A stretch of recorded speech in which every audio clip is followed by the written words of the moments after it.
नमस्कार मित्रांनो, मी श्रीकांत दुर्गे पुन्हा एकदा तुमचं आमच्या चॅनल सरमिसळमध्ये स्वागत करतो.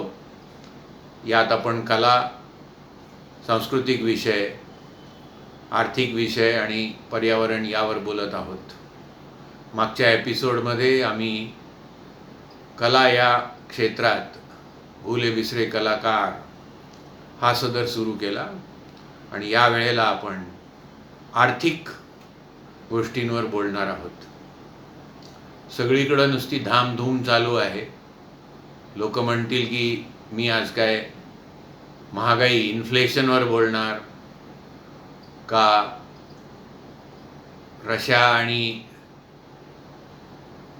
रशियाचे जे युद्ध चालू आहे त्याच्याबद्दल बोलणार, पेट्रोलचे रोज रेट वाढत आहेत त्याच्याबद्दल बोलणार. असं काहीही करणार नहीं है. और इसलिए मैंने तय किया है कि आज हम हिंदी में पूरा वीडियो करेंगे, क्योंकि पिछले वीडियो में मुझे कुछ लोगों ने सलाह दी कि आप हिंदी में बात करिए, और मुझे विश्वास है कि मेरे जितने मराठी सब्सक्राइबर्स हैं, चाहने वाले हैं, उनको हिंदी समझ में आती है, क्योंकि हम लोग सब बचपन से ही हिंदी सिनेमा देखते आ रहे हैं और हिंदी गाने सुनते आ रहे हैं. तो आज आर्थिक विषय में हम जो सदर शुरू कर रहे हैं वो फाइनेंशियल फ्रीडम अर्थात आर्थिक स्वतंत्रता पे है. 15 अगस्त को हमको या भारत स्वतंत्र हो गया और अब 75 साल मना रहे हैं आज, पर क्या आर्थिक दृष्टि से हम सब स्वतंत्र हो पाए हैं? मुझे नहीं लगता है. और हो भी पाए हैं तो हर आदमी की व्याख्या वो अलग अलग होती है. इसलिए हम आज से इस पहले एपिसोड में कुछ ज़रूरी बातें जो फाइनेंस को लेकर हैं या आर्थिक विषय को लेकर हैं उस पर बात करेंगे, और इसके बाद हर अगले एपिसोड में एक एपिसोड में किस तरह से हम आर्थिक स्वतंत्रता या फाइनेंशियल फ्रीडम पा सकेंगे उसके बारे में बात करेंगे. तो मैं सर्वप्रथम कहना चाहूँगा कि ये आर्थिक विषयों के बारे में बात करने के पहले किसी भी व्यक्ति ने, जब हम पैदा होते हैं, कुछ के माँ बाप तो इतने होशियार होते हैं कि उसी वक्त से पैसा उस बच्चे या बच्ची के लिए जमा करने लगते हैं, पर शायद कुछ लोगों का रह गया होगा, तो हमें कुछ इसमें घबराने की बात नहीं. आज भी हम ये विचार कर सकते हैं कि ये 6 चीज़ें हमने आर्थिक स्वतंत्रता पाने के पहले या फाइनेंशियल फ्रीडम पाने के पहले करना बहुत ज़रूरी है. और उसकी पहली कड़ी है हम सबके बैंक में सेविंग अकाउंट्स होना. अब आप कहेंगे हमारे तो हैं, मुझे मालूम है आप सबके हैं, परंतु जनधन योजना मोदी जी को इसलिए लानी पड़ी क्योंकि बहुत से लोगों के नहीं थे और अब हो गए हैं. और जब हो गए हैं और सबको उस बैंक में व्यवहार करने की थोड़ी आदत भी पड़ गई है, तो मेरा आपसे निवेदन होगा कि कम से कम आप 2 अकाउंट रखिए. बहुत से लोग जो मेरे मित्र छोटी जगहों पर हैं वो शायद कोऑपरेटिव बैंक्स के अकाउंट खोले होंगे.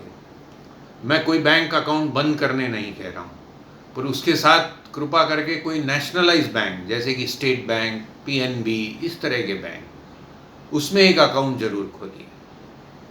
और उसी तरह से जिनने अभी तक बैंक अकाउंट खोला ही नहीं है, या जो बच्चे अभी 16 साल के हुए हैं या 17-18 साल के हुए हैं, उनके अभिभावकों ने, पेरेंट्स ने उनके नाम पर 2 अकाउंट ज़रूर खोलना चाहिए.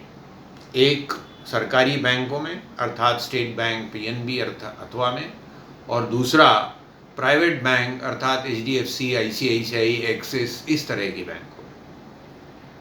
आप कहेंगे 2 बैंकें क्यों? तो इसलिए क्योंकि जिस तरह की अस्थिरता पूरे फाइनेंस जगत में है, उस हिसाब से कहीं भी कुछ कहा नहीं जा सकता है. इसलिए इन बड़ी बैंकों में आपका एक अकाउंट होना बहुत बहुत ज़रूरी है, नितांत ज़रूरी है। तो ये हो गई पहली बात। और इसमें मेरा आपसे अनुरोध होगा कि आपने यदि खुद ने अपना बैंक अकाउंट बड़ी उम्र तक नहीं खोला है, अथवा आपके बच्चों के बैंक अकाउंट आप अभी खोलने जा रहे हैं, तो उनको आप जाके बैंक में ले जाइए, उनको वो फॉर्म पूरा भरने को सहायता करिए, पर उनको भरने दीजिए, उनको देखने दीजिए कि हर चीज़ में क्या लिखना है, उससे उनको आदत होगी। उनको ये बहुत ज़रूरी है समझना कि किस जगह पे नॉट एप्लीकेबल NA ये लिखना है और उसको क्रॉस करना है, क्योंकि ये बहुत ज़रूरी है। हम लोग फॉर्म भरते वक्त जो हमारे लिए ज़रूरी नहीं है उस चीज़ को छोड़ देते हैं, ऐसा कतई ना करिए। हर जगह उसको क्रॉस करिए। हर बैंक में आप देखेंगे तो आप या तो जॉइंट अकाउंट खोल सकते हैं, या तो अपने माता पिता के साथ, या अपने पति या पत्नी के साथ, या और किसी अपने दादा दादी के साथ, किसी के साथ भी खोल सकते हैं। यदि जॉइंट ना खोलना हो तो भी खोल सकते हैं। और इन सब अकाउंट्स में ये याद रखिए कि नॉमिनी ज़रूर भरिए। हम लोग नॉमिनी कभी नहीं भरते। हर वक्त नॉमिनी का नाम लिखिए, उसके पूरे डिटेल सही लगे रखिए। और हो सकता है कि शादी के पहले बहुत से लड़कियां अपने माता पिता का नाम रखें और बाद में वो शायद बदलना चाहें, या पति भी अपने माता पिता का नाम रखें और बाद में वो बदलना चाहें। वो चीज़ बहुत आसानी से की जा सकती है, उसमें कोई तकलीफ़ नहीं। और इन छोटी छोटी चीज़ों का ध्यान रखना बहुत ज़रूरी है। और बैंक में जाने का उद्देश्य एक ही है कि आप जब बैंक में जाते हैं तो बैंक के माहौल से परिचित होते हैं। आप बैंक के लोगों से मिलते हैं तो आपको पता चलता है कि कहाँ पैसे दिए जाते हैं, कहाँ लोन दिया जाता है, कहाँ पर आपको किस तरह से ATM में जाके पैसे निकालने हैं। ये सब चीज़ें आप सीखते हैं वहाँ जाकर। और ना पता हो तो आप कृपया पूछिए, पता कीजिए। और सब लोग आपको वहाँ पे बैठे हैं। वहाँ पे हर बैंक में आजकल मे आई हेल्प यू प्लीज़ ऐसा करके एक बोर्ड लगा हुआ काउंटर होता है। वहाँ पे वो जो सज्जन या मैडम बैठी हैं, उनका काम ही ये है कि वो आपको हर चीज़ समझाएं। तो कृपया ये ज़रूर करिए। दूसरी चीज़ जो बहुत ज़रूरी है हर व्यक्ति के लिए, वो यानी अपना टर्म इंश्योरेंस ज़रूर लें। हम लोग टर्म इंश्योरेंस कभी नहीं लेते हैं।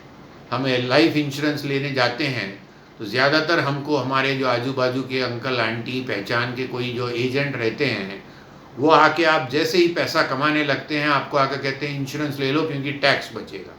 टैक्स बचेगा, वो सही बात है, पर कौन सा इंश्योरेंस लें ये बहुत ज़रूरी है। आप जाके ले लेते हैं कौन सा इंश्योरेंस, तो आप लेते हैं सीधे मनी बैक पॉलिसी, क्योंकि उसमें आपको बताया जाता है कि आपका पैसा वापस आएगा।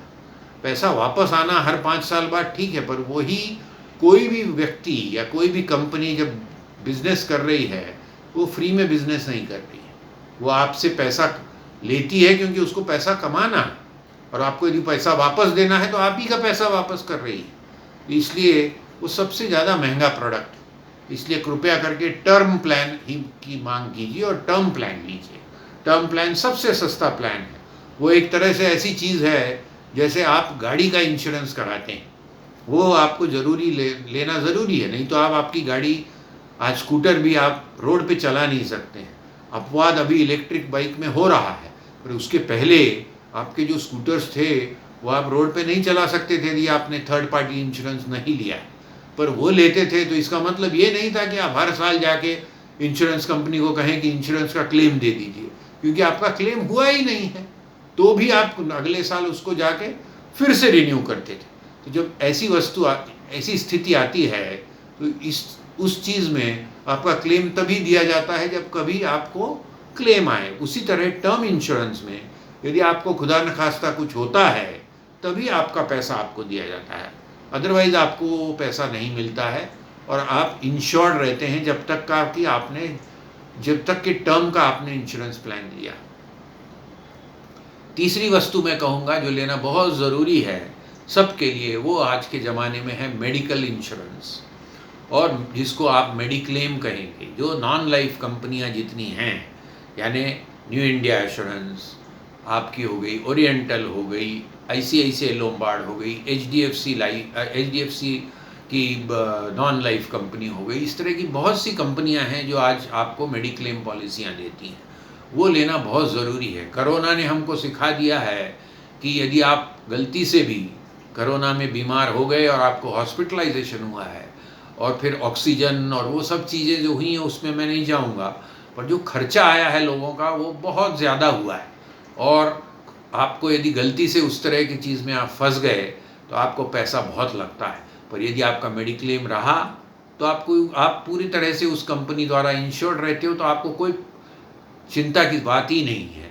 इसलिए कुछ भी हो, आप इन कंपनियों में जाएं, वहाँ कंपनी के जो ऑफिसर्स हैं उनसे बात करें। एजेंटों के पास फिर भी ना जाएं, मैं सजेस्ट करूँगा, क्योंकि वो भी आपको वही चीज़ देंगे जिसमें आपका प्रीमियम ज़्यादा हो, क्योंकि आखिर में उनको भी उसमें से आपसे कमीशन कमाना है। कंपनी के पास जाएं, अपनी रिक्वायरमेंट बताएं, वो आपको प्रोडक्ट देंगे और उस प्रोडक्ट को लेने के बाद आपको जब पॉलिसी डॉक्यूमेंट मिलता है तो उसमें कृपया करके आप पूरा शब्दशः पढ़ें। हम ज़्यादातर इस तरह की जो पॉलिसियाँ लेते हैं उसको पढ़ते ही नहीं, वो लाइफ की हो, नॉन लाइफ की हो, कोई भी हो, यानी लाइफ इंश्योरेंस का टर्म प्लान भी हो या ये भी हो, क्योंकि उसमें सबसे बड़ी चीज़ जो लिखी रहती है वो लिखी रहती है कि क्या इसमें इंश्योर्ड नहीं है। आपको ये पता रहना बहुत ज़रूरी है, क्योंकि गलती से आपका डायबिटीज़ है और आपने जाके इंश्योर करा लिया और बताया नहीं, और इंश्योरेंस तो मिल गया, पर आगे जाके आपका यदि क्लेम डायबिटीज़ की बीमारी के कारण आया तो वो आपका क्लेम रिजेक्ट हो जाएगा। इसलिए कृपया करके वो चीज़ें पढ़ें, उनका पालन करें और ये पॉलिसी ज़रूर लें। हर आदमी ने लेना बहुत ज़रूरी हो गया है आजकल। वैसे तो प्रधानमंत्री योजनाएं हैं ही, उन्होंने भी निकाली हुई हैं, उसमें भी इंश्योर कर रहे हैं वो, पर उसके बावजूद ये हम सब ने लेना बहुत ज़रूरी है। चौथी चीज़ जो मैं कहूँगा वो सेविंग अकाउंट्स के साथ आज हर बैंक आपको डेबिट कार्ड देती है, वो ज़रूर लें, क्योंकि उसका उपयोग आप एक तरह से आपका बैंक अकाउंट आपकी जेब में लेके चलते हैं, यानी आपके अकाउंट में जितना पैसा हुआ वो आप कहीं पे भी जाके आज के ज़माने में कोई भी ATM में, कोई भी दुकान में वापर सकते हैं और उतना ही पैसा वापर सकते हैं जितना आपके डेबिट कार्ड में है। इसलिए उस चीज़ का वापर करें और उसको ज़रूर रखें। पांचवी वस्तु जो मैं कहूँगा वो है क्रेडिट कार्ड। क्रेडिट कार्ड ज़रूर लें, पर इसमें बहुत ही सावधान रहना ज़रूरी है। इसमें क्या सावधानी ज़रूरी है? एक, जब आप डेबिट क्रेडिट कार्ड लें तो उनके नंबर्स कहीं तो भी लिख के रखें। उनके जो पिन हैं वो या तो आपके मोबाइल में कहीं ऐसी जगह सेव करें या कहीं ऐसी जगह रखें जो आपको ही पता है, किसी को ना बताएं।